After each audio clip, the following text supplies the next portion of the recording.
भारत जैसे विशाल और डाइवर्सिफिकेशन से भरे देश की सीमाओं की रक्षा करना एक चुनौतीपूर्ण कार्य होता है।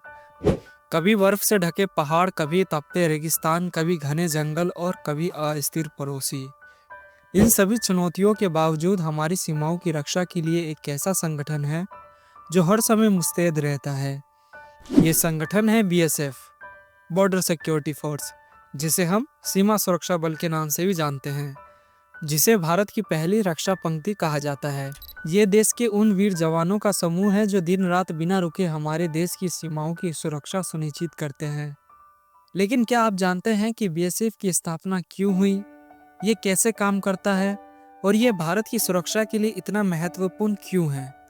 तो दोस्तों, इस वीडियो को हम 3 पार्ट में डिवाइड करेंगे। इस वीडियो को पहले पार्ट में हम जानेंगे बीएसएफ की स्थापना कब हुई, इसमें कौन कौन से रैंक्स होते हैं और इसके स्पेशल यूनिट्स के बारे में। तो बने रहें वीडियो के अंत तक। सबसे पहले बात करते हैं बीएसएफ की स्थापना और संगठन के बारे में। आखिर बीएसएफ की जरूरत क्यों पड़ी? भारत एक विशाल देश है जिसकी सीमाएं 7 देशों से लगती है: पाकिस्तान, चीन, नेपाल, भूटान, म्यांमार, बांग्लादेश और अफगानिस्तान। इन सीमाओं पर हर समय कई तरह की चुनौतियां बनी रहती है।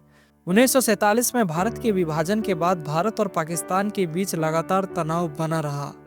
सीमा पर घुसपैठ, तस्करी और संघर्ष बढ़ने लगे। 1965 के भारत पाक युद्ध के दौरान यह स्पष्ट हो गया कि सेना के अलावा एक ऐसे विशेष बल की जरूरत है जो सीमा की रक्षा कर सके और शांति के समय भी चौकसी बनाए रखे। इसी वजह से 1 दिसंबर 1965 को बीएसएफ की स्थापना की गई। अब बात करते हैं बीएसएफ के संगठन और संरचना के बारे में।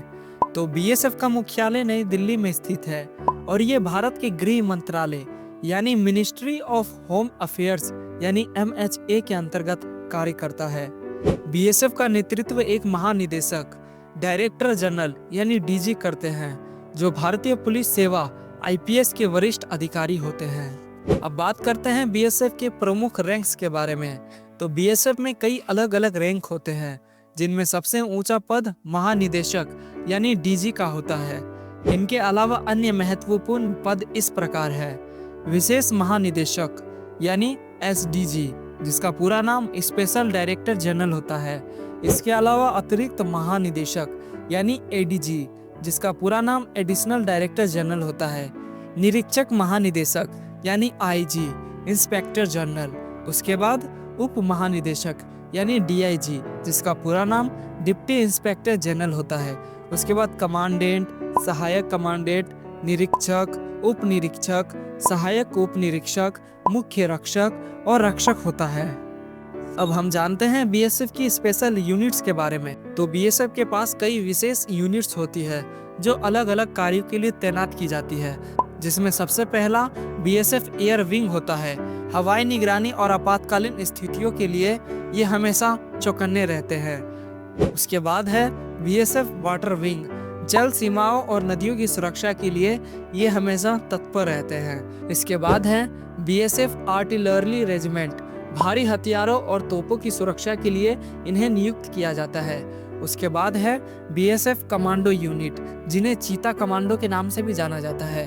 आतंकवाद विरोधी अभियानों और विशेष ऑपरेशन के लिए इन्हें तैयार किया जाता है। तो दोस्तों, बीएसएफ के पहले पार्ट में हमने जाना कि बीएसएफ की स्थापना कब हुई, इनमें कौन कौन से रैंक होते हैं और इनके स्पेशल यूनिट्स के बारे में। अगले पार्ट में हम जानेंगे बीएसएफ के मेन वर्क्स और रिस्पॉन्सिबिलिटीज के बारे में। तब तक आप सभी इस वीडियो को लाइक करके चैनल को भी सब्सक्राइब कर ले। धन्यवाद।